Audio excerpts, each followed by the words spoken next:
Hello दोस्तों, तो आज हम लोग आ गए हैं फिर से एक नई स्टोरी के साथ। तो आखिरी ट्रेन का यात्री।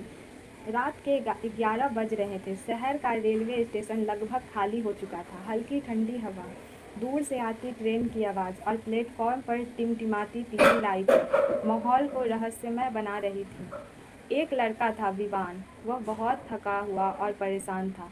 उसे लगता था कि जिंदगी उसके खिलाफ है।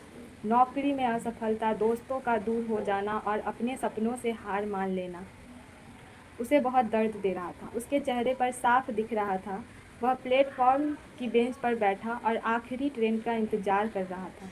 तभी उसके पास एक बुजुर्ग आकर बैठ गए। सफ़ेद दाढ़ी, शांत चेहरा और हाथ में पुरानी घड़ी। उन्होंने पूछा, कहाँ जाना है बेटा? विवान ने बिना देखे जवाब दिया, पता नहीं, बस कहीं दूर। बुजुर्ग हल्का मुस्कुराए।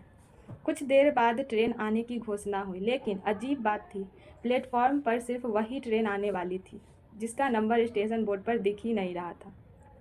विवान थोड़ा घबराया। बुजुर्ग उठे और बोले, चलो यही ट्रेन सही। विवान भी उसके पीछे पीछे चढ़ गया। ट्रेन के अंदर अजीब सन्नाटा था। बहुत सारे डिब्बे थे, लेकिन कोई यात्री नहीं था। खिड़की के बाहर बस अंधेरा। कुछ देर बाद बुजुर्ग बोले, डर लग रहा है? विवान ने कहा, हाँ थोड़ा। बुजुर्ग बोले, अंधेरे से सबको डर लगता है, लेकिन याद रखो, रात जितनी गहरी होती है, सुबह उतनी ही करीब होती है।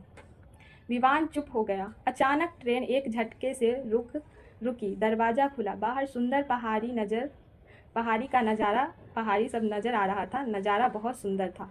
हल्की सुबह की रोशनी फैलने लगी थी। विवान ने पीछे मुड़कर देखा। बुजुर्ग वहाँ नहीं थे।